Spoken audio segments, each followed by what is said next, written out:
اچھا جی، اس ویک تو ہم خود ہی کرنٹ افیئر بن گئے اس حوالے سے. آپ کو پتا ہے کہ میری برتھ ڈے کا دن آتا ہے 4 اکتوبر کو.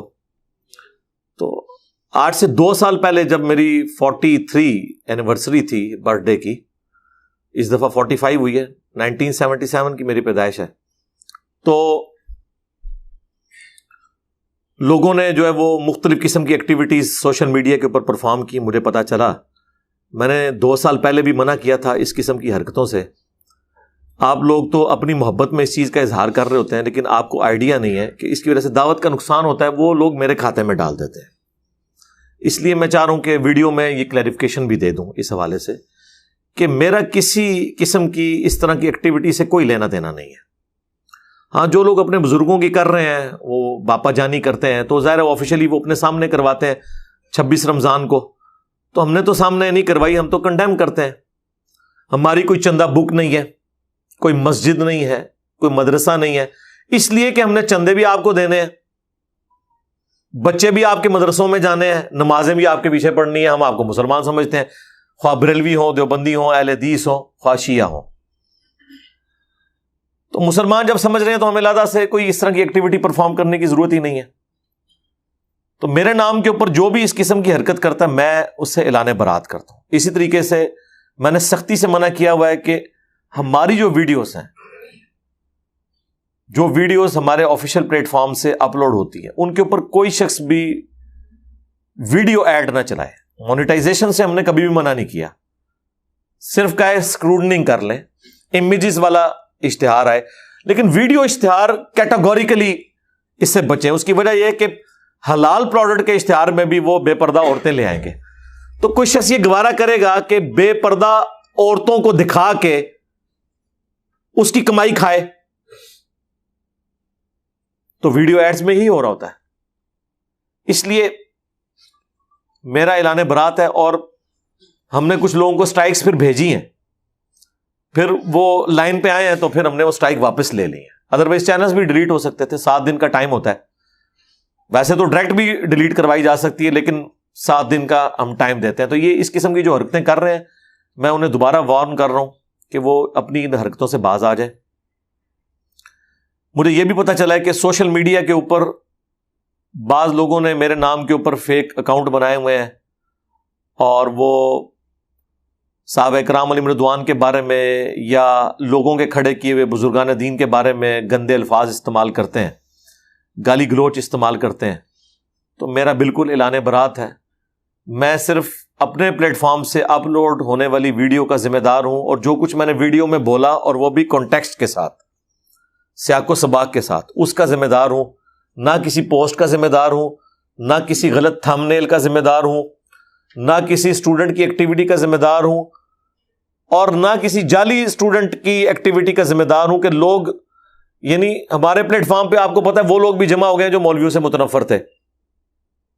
تو وہ اس پلیٹ فارم کو بعض اوقات یوز کر رہے ہوتے ہیں اپنے مقاصد کے لیے.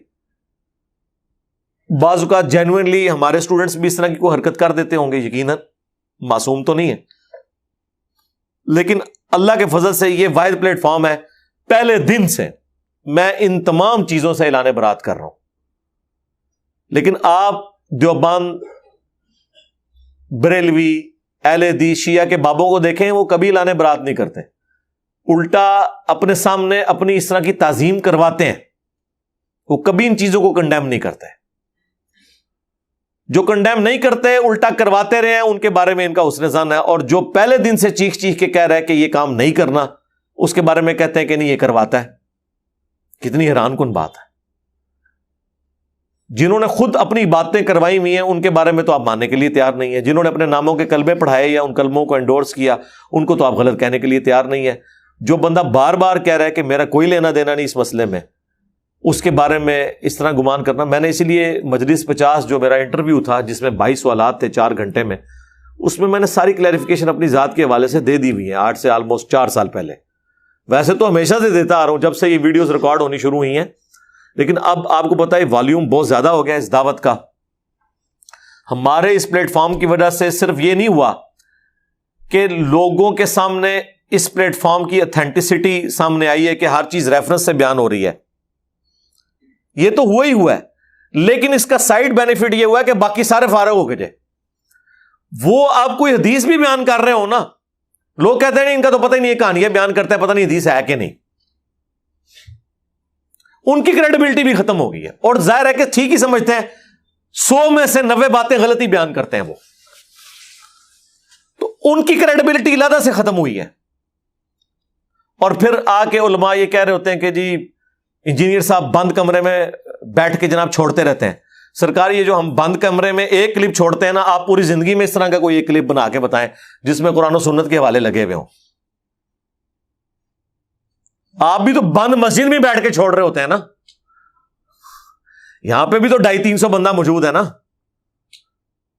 تو علمی کوئی بات کرے, حوالے لے کے آئے, ٹھیک ہے. انہوں نے اتنے بجٹ ہیں, ان کے چندہ بکس ہیں, مدارس ہیں, لیکن ان کو یہ توفیق نہیں کہ کوئی آیت حدیث بیان کر دیں, یا بیان کیے تو ڈسپلے کروا دیں کہ تاکہ کوئی کاؤنٹر ویریفائی کر لے کہ یار یہ لکھا بھی ہوا ہے کہ نہیں. اور جو بندہ ایک ایک چیز قرآن و سنت کے ریفرنس سے بتا رہا ہے, اور پھر ساتھ یہ اناؤنسمنٹ کر رہا ہے کہ اگر قرآن و سنت میں کوئی اور الفاظ لکھے ہوئے ہیں تو میں ان الفاظ کی طرف آپ کو گائیڈ کر رہا ہوں. اگر میں نے کوئی الفاظ کے چناؤ میں ایسے لفظ استعمال کیے ہیں جو اس روایت میں نہیں تھے تو میرا اس سے بھی لانے برات ہے, میرا اپنے سے بھی لانے برات ہے. بالمفہوم بعض اوقات کوئی ایسی چیز بیان ہو سکتی ہے نا, لیکن وہ آپ تحقیق کریں. بعض اوقات ایک طریق میں وہ الفاظ موجود ہوتے ہیں, دوسرے میں نہیں ہوتے. مثلا میں نے مسلم شریف سے ایک دفعہ ایک حدیث بیان کی کہ نبی علیہ السلام نے عبد الرحمن بن عوف کے پیچھے نماز پڑھی تھی. چونکہ قافلے میں نبی علیہ السلام پیچھے رہ گئے تو وقت نکل رہا تھا, تو صحابہ کرام نے عبد الرحمن بن عوف کو آگے کھڑا کیا, انہوں نے جماعت کروائی. جب ایک رکعت ہو گئی تو نبی علیہ السلام قافلے میں آ ملے, تو صحابہ کرام نے جو ہے وہ تصفیق کر کے یوں کر کے, کسی نے سبحان اللہ کہہ کے امام کو مطلع کیا کہ نبی علیہ السلام آئے ہیں, تو مصلی چھوڑ دیا جائے. جس طرح کہ بخاری مسلم میں حضرت ابوبکر نے کئی دفعہ مصلی چھوڑا ہے نبی علیہ السلام کے لیے, حالانکہ نبی علیہ السلام نے منع بھی کیا. بعد میں حضرت ابوبکر نے کہا کہ ابو قحافہ کے بیٹے کی کیا مجال کہ اللہ کے رسول تشریف لے آئیں اور وہ مصلی پہ کھڑا رہ جائے. عبد الرحمن بن عوف کو نبی علیہ السلام نے منع کیا تو وہ منع ہو گئے اور وہ اپنی نماز کنٹینیو کرتے رہے. نبی علیہ السلام نے پیچھے نماز کی, آپ کی ایک رکعت رہ گئی, سلام پھیرنے کے بعد آپ کھڑے ہو گئے, اپنی رکعت مکمل کی. تو صحابہ کرام استغفار پڑھنا شروع ہو گئے, ظاہر ڈر گئے کہ بھی اللہ کے نبی کی ایک رکعت چھوٹ گئی ہے, تو بہت بڑی ایکٹیویٹی تھی نا, آپ کے لیے تو شاید یہ چھوٹا سا معاملہ ہو.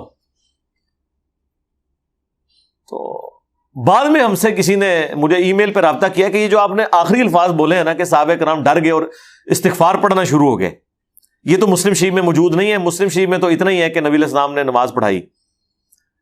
اب مجھے یاد تھا کہ یہ میں نے الفاظ پڑھے ہوئے ہیں, میں نے اس حدیث کے کچھ الفاظ پھر مکتبۃ الشاملہ میں ڈالے کہ اس کا کوئی اور طریق کہیں ضرور موجود ہے, تو وہ پھر سنن ابی داؤد کے اندر یہی حدیث ہے, اس میں یہ الفاظ بھی آگے موجود ہے. تو بعض اوقات ہوتا ہے کہ ایک حدیث کا ایک طریق جو ہے اس میں کچھ الفاظ مسنگ ہے, دوسری جگہ موجود ہے. اسی طریقے سے بخاری میں یہ حدیث آدھی ہے کہ میرے صحابہ کو گالی مت دو, اگر تم احد پہاڑ کے برابر سونا بھی خیرات کر دو تو ان کے ایک مد کو یعنی 600 گرام اور اس کے آدھے کو بھی نہیں پہنچ سکتا. لیکن مسلم شریف میں یہ حدیث پوری ہے, وہاں پہ عبد الرحمن بن عوف کو گالی دے دی تھی خالد ابن ولید نے. حالانکہ خالد ابن ولید بھی صحابی تھے, لیکن وہ صلح حدیبیہ کے بعد کے صحابی تھے. حضور نے انہیں ڈانٹ کر کہا تھا کہ تم اب میرے صحابہ کو برا مت کہو, اب تم اگر احد پہاڑ کے برابر بھی سونا خیرات کر دو, 7.5 کلومیٹر پہ پھیلا ہوا احد پہاڑ, اس کے برابر سونا, کیلکولیٹر فیل ہو جائیں, ارب ڈالرز قیمت اس کی بنے اس کے سونے کی, بلکہ اربوں ڈالر تو اتنے سے ایریے پہ پورا ہو جائیں سونے کی قیمت. اور جو سینئر صحابی عبد الرحمن بن عوف, ان کی ایک پاؤ کو نہیں پہنچ سکتی, 600 گرام نہ اس کے آدھے کو, ایک مد کے آدھے کو بھی نہیں. تو مسلم شریف میں پوری حدیث ہے. ایک جگہ بعض اوقات آدھی حدیث ہوتی ہے, دوسری جگہ پوری ہوتی ہے, تو پتہ چل جاتا ہے اچھا یہ جوڑ کے تو وہ دونوں ترک ایک جگہ جمع ہوئے ہیں. تو بعض اوقات ہم بیان اسی طریقے سے مسلم شریف میں حدیث ہے وہ کہ ایک صحابی نے حضور کے سامنے کہہ دیا من یطع اللہ ورسولہ فقد رشد, وَمَن يَعْصِهِمَا فَقَدْ غَوَىٰ، جو اللہ اور اس کے رسول کی اطاعت کرے وہ کامیاب ہو گیا، جس نے ان دونوں کی نافرمانی کی وہ بہک گیا۔ تو حضور نے فرمایا بئس الخطیب انت، کتنا برا خطیب ہے تو، تجھے چاہیے تھا کہ تو کہے وَمَن يَعْصِ اللَّهَ وَرَسُولَهُ فَقَدْ غَوَىٰ، تو نے یہ دونوں کیوں کہا؟ حالانکہ لٹریچر میں کوئی خرابی نہیں تھی، وہ پہلے کہہ چکا تھا جس نے اللہ اور اس کے رسول کی اطاعت کی وہ کامیاب ہوا، جس نے ان دونوں کی نافرمانی کی ناکام ہو گیا۔ اس نے آگے سے کوئی بہانہ نہیں کیا کہ میں آپ کو اللہ کا بندہ ہی مان رہا ہوں، غیر مستقل بذات مان رہا ہوں، آپ کا اختیار جو ہے وہ محدود مان رہا ہوں، نہیں، اس زمانے میں کہانیاں نہیں۔ لیکن یہ حدیث ابو داؤد میں ہے تو اس کے آگے بھی الفاظ ہیں، قم اذهب، اٹھ نکل جا ادھر سے۔ اب یہ الفاظ مسلم میں نہیں ہے، تو اب میں جب کمبائنڈ کبھی کوئی حدیث بیان کروں گا تو میں سارا پورا سینیریو بیان کروں گا، اور وہ ہوتا ہے ظاہر ہے یہاں پہ اب 200-250 بندے بات سن رہے ہیں، کوئی میری 90% باتیں یاد رکھے گا، کوئی 80% یاد رکھے گا، اور پھر ایک دوسرے کو ریکال کریں گے۔ تو صحابہ کرام بھی کچھ حدیث جتنی ان کو یاد ہوتی تھی بیان کر دیتے تھے، بعض کو یاد آتا تھا نہیں اس میں یہ بھی الفاظ حضور نے ساتھ کہے تھے تو وہ بھی بیان کر دیتے تھے۔ تو اس طرح کئی ایک جگہ ہوتا ہے۔ یہاں ہماری اکیڈمی میں ایک بریلوی مفتی نے فون کیا ایک دن، میں نام نہیں لیتا اسے مشہور کرنے کے لیے، چلیں میں آپ کو اشارتاً بتا دیتا ہوں، وہ کیلے والا مفتی جو ہے۔ اچھا، تو اس نے یہاں فون کیا، اس نے کہا جی کہ آپ کے انجینئر صاحب حدیثیں بیان کرتے ہیں، اور اب وہ جو برار بھائی نے نا جو فون سن رہے تھے نا، انہوں نے اس کی وہ آڈیو اونچی کر دی تاکہ میں بھی سن لوں۔ مجھے کہنے لگا جی اس طرح فون آیا، تو پہلے تو کافی دیر تک لگا رہا، میں نے کہا کس سے لگے ہوئے؟ اس نے جب آواز اونچی کی مجھے سمجھ آ گئی، میں نے کہا یہ تو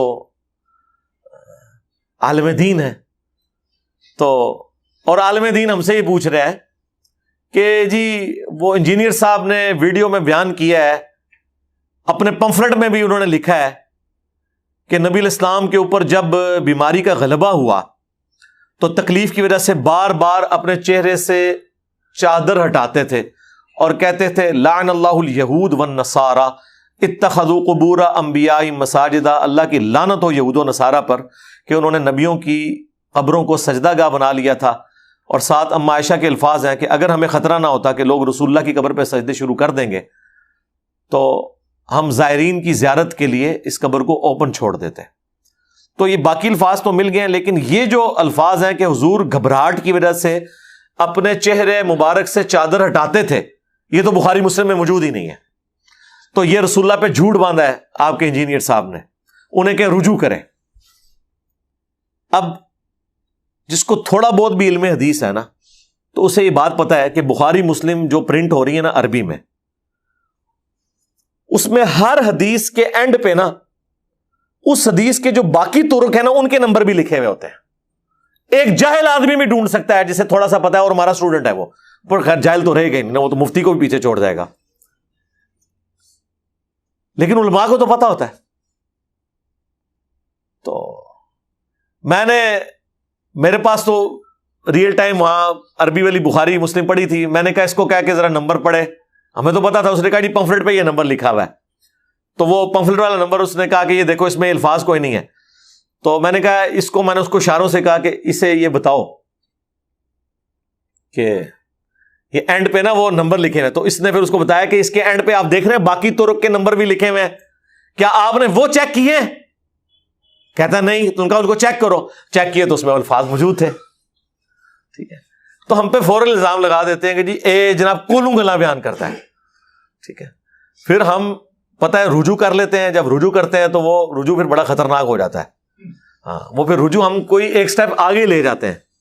ہمیں کہتے تھے جی وہ جی مفتی تقی عثمانی صاحب نے بھی وہ امیر شام کے دفاع میں کتاب لکھی اور اس میں انہوں نے سارے دیوبندیوں کی کہانی کرا دی کہ جی کوئی سب و شتم کی روایت نہیں، ایک ملتی ہے حدیث، وہ بخاری کے اندر ملتی ہے، اور اس میں بھی سب کے الفاظ ہیں اور سب کا مطلب تنقید ہوتا ہے۔ یہ کہنا کہ لعنت کرواتے تھے تو ذخیرہ حدیث میں کوئی نہیں، ہم نے تو 10 حدیثیں بیان کر دی ہیں۔ تو مسلم شریف میں 6229 نمبر حدیث میں موجود ہے، وہی حدیث ہے، اس کا ایک طریقہ ہے، اس میں الفاظ ہیں، اس نے آل مروان نے سال ابن سعد السعدی سے کہا کہ کہو لعن اللہ ابا التراب، لعنت ہو ابو تراب علی ابن ابی طالب پر، نعوذ باللہ. تو بخاری میں سب تھا اور مسلم میں اسی حدیث کے اندر کیا لکھا ہوا؟ تو پھر میں نے رجوع کیا کہ ہم سب کہتے تھے گالی، ہم رجوع کرتے ہیں گالیاں نہیں دیتے تھے، لعنتیں بھیجتے تھے. یہ لعنتی لعنتیں بھیجتے تھے، اور یہ لعنتی اس لیے ہوئے کہ انہوں نے اللہ کے ولی پہ لعنت بھیجی تو وہ تو لعنت کا مستحق نہیں تھا، تو لعنت ان کے اوپر لوٹ آئی. یہ ان لوگوں کا علمی لیول ہے، میں آپ کو بتا دوں. ان لوگوں نے پتہ نہیں کہاں بیٹھ کے بخاری مسلم وہ دورے پڑے میں، اور جیسے ختم قرآن ہوتا ہے نا، اس طرح ختم بخاری ختم مسلم اسی طریقے سے ہے. این سپارے پڑھ لو تے این دیساں تو پڑھتے این دیساں تو پڑھ، کوئی 40 دی سپیڈ نال تے کوئی 100 دی سپیڈ نال. تو میں اس لیے آپ کو بتاتا ہوں، ابھی ہماری لائف سٹوری میں ایک بھائی لاہور سے آئے ہوئے تھے پرسوں. وہ کہہ رہے تھے میں نے اپنے کسی دوست کو علی بھائی کا ایک کلپ بھیجا پرانا جس میں وہ ریفرنس نہیں لگے ہوئے تھے، تو اس نے کہا کہ یہ اپنی طرف سے مار رہا ہے. وہ کہتے ہیں میں نے اس کو کہا کہ میں تجھے ابھی اس میں علی بھائی نے جتنی آیتیں اور حدیثیں بیان کی میں بھیجتا ہوں. کہتے ہیں میں نے 10 منٹ کے اندر سارے ریفرنسز ڈھونڈ کے نا، مکتبۃ شاملہ تو خیر وہ یوز نہیں کر سکتے اسلام 360 سے، کہتے ہیں میں نے اس کو بھیجے تو وہ حیران رہ گیا کہ یار تو لب لینے وہ تھوڑے مفتی بھی نہیں لب سکتے جڑے ساڑھے اسٹوڈنٹ لب جاتے ہیں، کیونکہ ہم نے ان کو بتا دیا نا کہ بھئی یہ ہے، اس طرح آپ ڈھونڈ لیں گے. پوری ذمہ داری کے ساتھ چیزوں کو ہم بیان کر رہے ہوتے ہیں اللہ کے فضل سے. تو باقی اگر کہیں پہ کوئی اونچ نیچ ہو جائے تو آپ بجائے فتویٰ لگانے کے آپ ہائی لائٹ کریں، انشاءاللہ ہم رجوع ریکارڈ کروائیں گے. باقی ہمارے اسٹوڈنٹس اگر کوئی اس قسم کی غلط حرکتیں کر رہے ہیں، کوئی کسی کو گالی دیتا ہے، کوئی ولگر لینگویج یوز کرتا ہے، میرا کوئی لینا دینا نہیں میرے بھائی، میں نے کسی کی یہ تربیت نہیں کی ہوئی ہے. ٹھیک ہے، ہر طرح کے لوگ موجود ہیں میرے بھائی. نبی الاسلام کے اپنے ساتھیوں میں بھی ایسے لوگ تھے جن سے کئی چیزیں مس ہینڈل ہوئی ہیں. اب اس کا آپ وبال نبی الاسلام کے اوپر تو نہیں ڈال سکتے، ہر شخص کا اپنا ذاتی عمل ہے، وہ اس کا ذمہ دار خود ہے. تو ہم تو شاہی کوئی نہیں ہے، سب سے پرفیکٹ تو نبی الاسلام کی مبارک ذات ہے. ہم صرف پابند یہ کہ آپ کو بتائیں. میں تو کہتا ہوں کہ میرا اپنے سے بھی اعلان برات ہے، جب میں آپ کو آیت اور حدیث بیان کر دیتا ہوں آپ بس اسی کو فالو کریں. ٹھیک ہے، اس کے پیچھے آپ نے چلنا ہے، ہمیں نہیں فالو کرنا، آپ نے ریفرنسز کو فالو کرنا ہے. یہ میں نے کلیریفیکیشن دینا ضروری سمجھی. صلو علی محمد وعلی محمد، اللہم صلی علی محمد وعلی آل محمد واصحاب محمد وازواج محمد وامت محمد اجمعین الی یوم الدین.